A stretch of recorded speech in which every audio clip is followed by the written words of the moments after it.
from all the different states. It shows how strong you are and what a great network you have.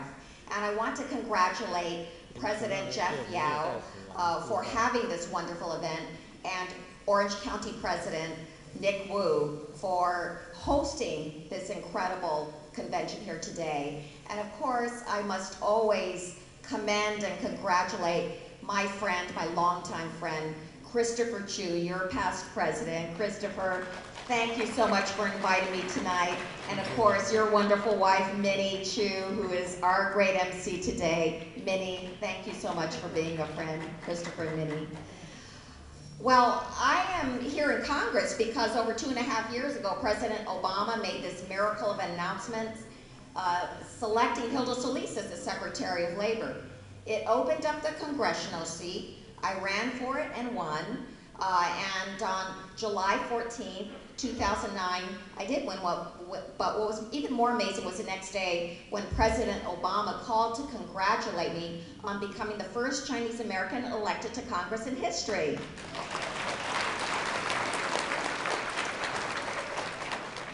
Well, what an honor it was, and you know what was one of the first things I did was to join the Taiwan caucus. I just had to do that. And what a year it has been for Taiwan.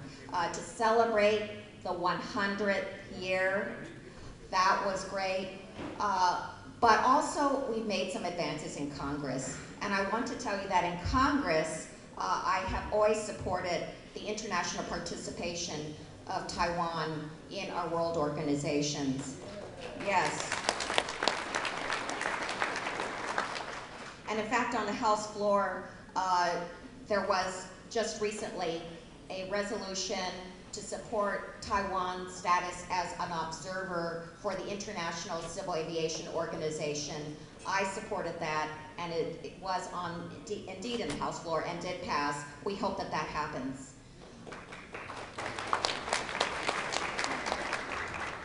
I also believe that it is important to make some breakthrough on the Taiwan visa waiver program.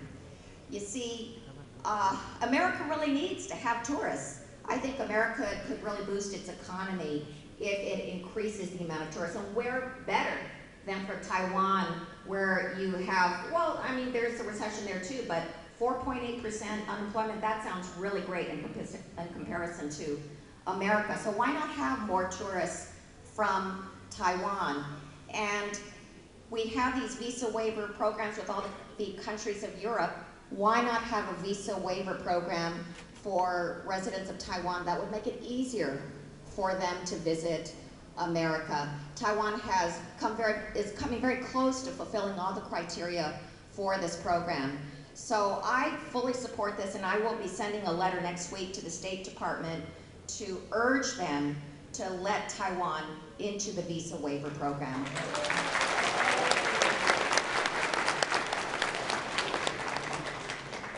Well, let me tell you that earlier this year, I was elected as the chair of CAPAC, the Congressional Asian Pacific American Caucus.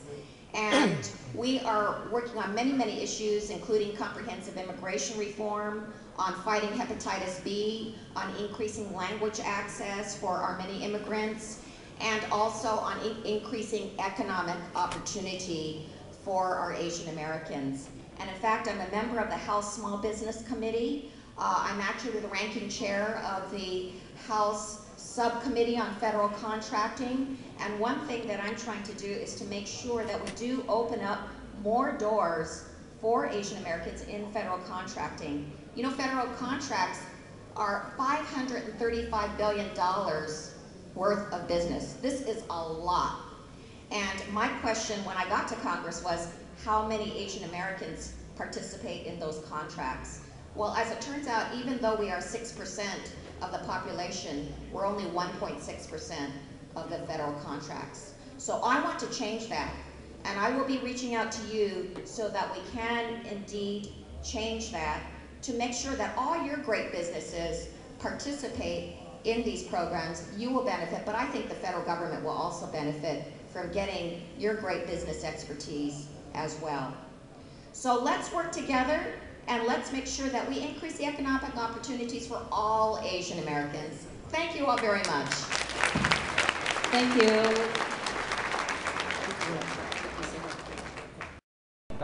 Kang. Good evening. It's a great pleasure to be with all of you. Let me begin by extending to all of you warm wishes for a wonderful and beautiful holiday season. To the distinguished guests and friends, let me welcome you also to the state of California. I appreciate all the conventions you do. I appreciate the one you actually did right next door to my house a few years ago in Torrance. So it's great to see the energetic activity and progress that you're all making. Taiwan has a very important relationship with the state of California. California, in and of itself, is the world's 5th largest economy. Taiwan is our 7th largest trading partner here in the state of California, and you are both our 7th largest export destination, and you are our 7th largest place of imports for the state of California. As Judy alluded to, the fact is that we've had a tremendous economic difficulty. But one of the things that has been discussed is the international relationships as to providing for trade, commerce, and travel. And Taiwan presents a magnificent opportunities and all of you a bridge. You understand that you can make extraordinary contributions. My parents came to the United States of America after leaving Taiwan in the 1950s. One of the things they wanted to do is to make sure that the future generations of Taiwanese Americans are afforded a tremendous opportunity, one that is granted to all. And so I want to encourage all of you to pursue your magnificent work.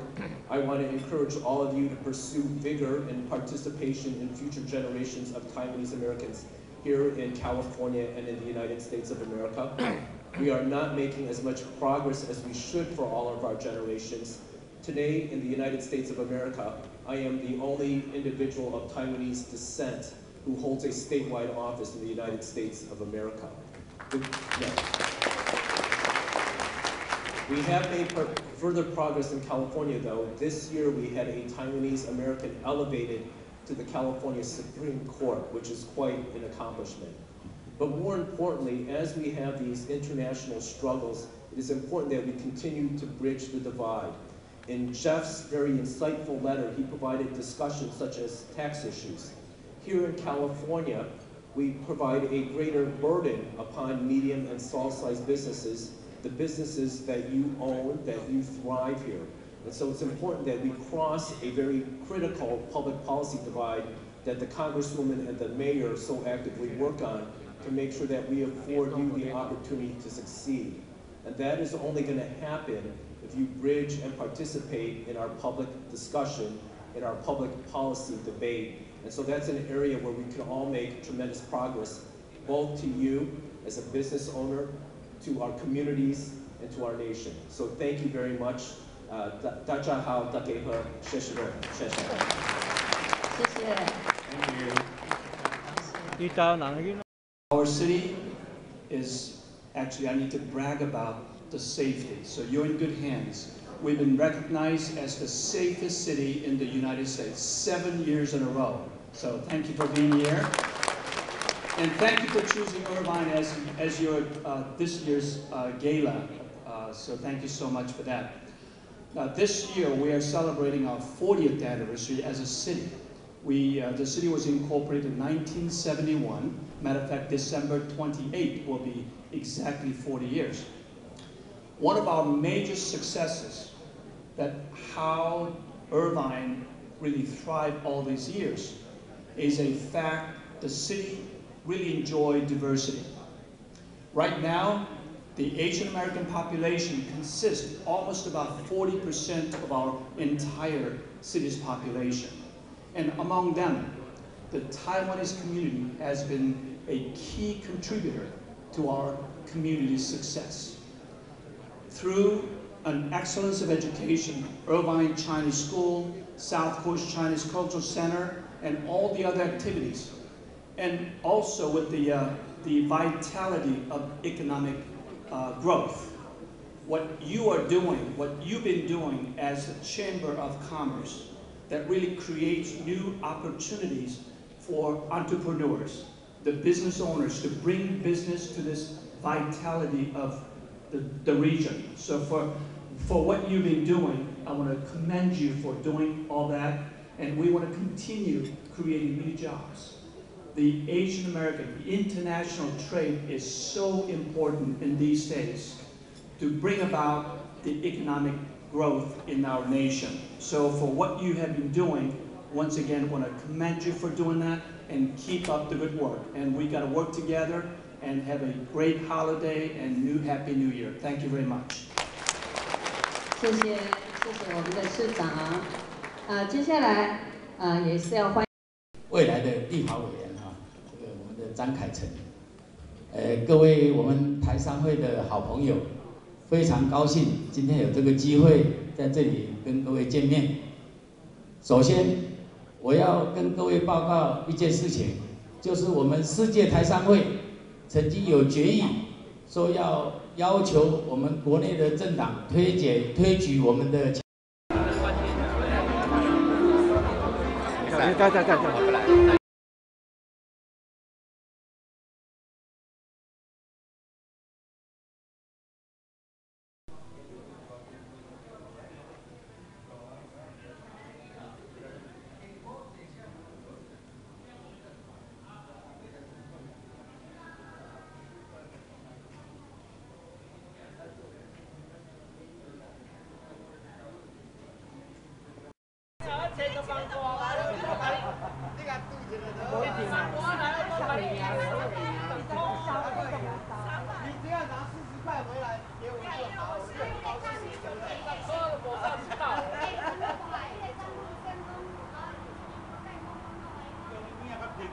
你叫，排队啊！